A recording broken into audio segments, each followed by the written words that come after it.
Hello, in this audio video I am going to explain you the topic meaning and subject matter of macroeconomics.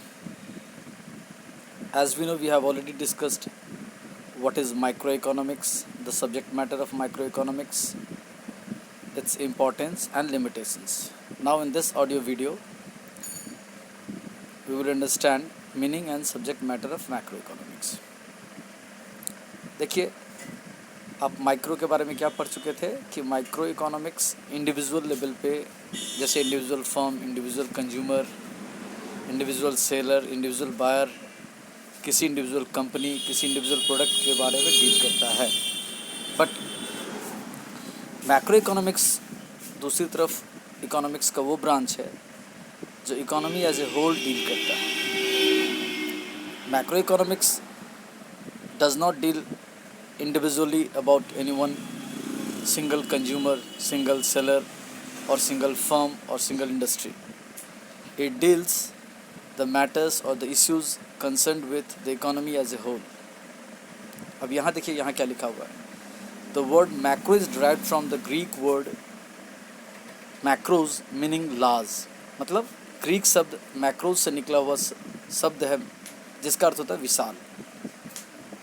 Macroeconomics deals with aggregative economics. Aggregative का मतलब हुआ कि economy as a whole. जैसे भारत की economy है तो पूरे देश के बारे में, ये नहीं कि बिहार का अलग से, पंजाब का अलग से, पूरे देश का इशू जो भी होगा वो मैक्रो इकोनॉमिक्स में डील किया जाएगा. इसीलिए economy as a whole, aggregate. Macro economics is defined as the study of overall economic phenomena such as problem of full employment, GNP gross national product, savings, investment, aggregate consumptions, aggregate investment, economic growth etcetera. मतलब macro economics में हम उन सब issues को deal करते हैं जो पूरे देश की समस्या है, जैसे बेरोज़गारी, गरीबी, GNP gross national product, savings, बचत, इन्वेस्टमेंट, विनियोग, एग्रीगेट कंजम्पशन, पूरे देश में कितना कंजम्पशंस है, aggregate savings, aggregate investment, national income etcetera. अगर अब याद करो, माइक्रो इकोनॉमिक्स में हम लोग पढ़ते हैं इंडिविजुअल डिमांड और मैक्रो इकोनॉमिक्स में पढ़ेंगे एग्रीगेट डिमांड. माइक्रो इकोनॉमिक्स में पढ़ते थे इंडिविजुअल सप्लाई, मैक्रो इकोनॉमिक्स में पढ़ेंगे एग्रीगेट सप्लाई. तो ये डिफरेंस है दोनों के अप्रोच में.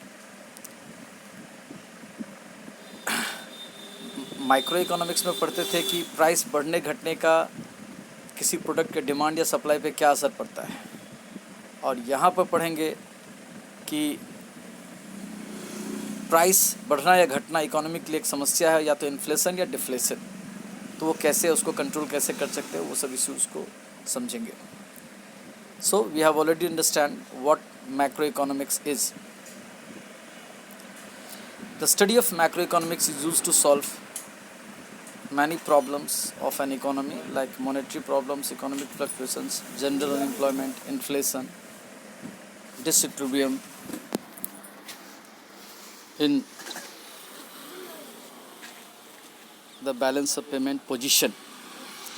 फिर ये सब यानी कि अब आपको बता रहा है कि मैक्रो इकोनॉमिक्स में जो प्रॉब्लम हम लोग समझते हैं उसमें हो गया मॉनेटरी प्रॉब्लम्स, मुद्रा से रिलेटेड समस्या, इकोनॉमिक फ्लक्चुएशंस यानी इन्फ्लेशन डिफ्लेशन, जनरल अनएम्प्लॉयमेंट सामान्य बेरोजगारी पूरे इकोनॉमी में जो है, इन्फ्लेशन महंगाई, डिसइक्विलिब्रियम मतलब असंतुलन, या तो डिमांड ज़्यादा है या सप्लाई ज़्यादा है, या डिमांड कम है या सप्लाई कम है, और फिर बैलेंस ऑफ पेमेंट. हम जब दूसरे देश के साथ बिजनेस करते हैं तो जो एक्सचेंज के रूप में मॉनेटरी पेमेंट लेना देना होता है उसको बैलेंस ऑफ पेमेंट कहते हैं. ये सब सारा चीज़ मैक्रो इकोनॉमिक्स का सब्जेक्ट मैटर है. देखिए यहाँ पर सब्जेक्ट मैटर नीचे टेबल बना के दिखाया गया है.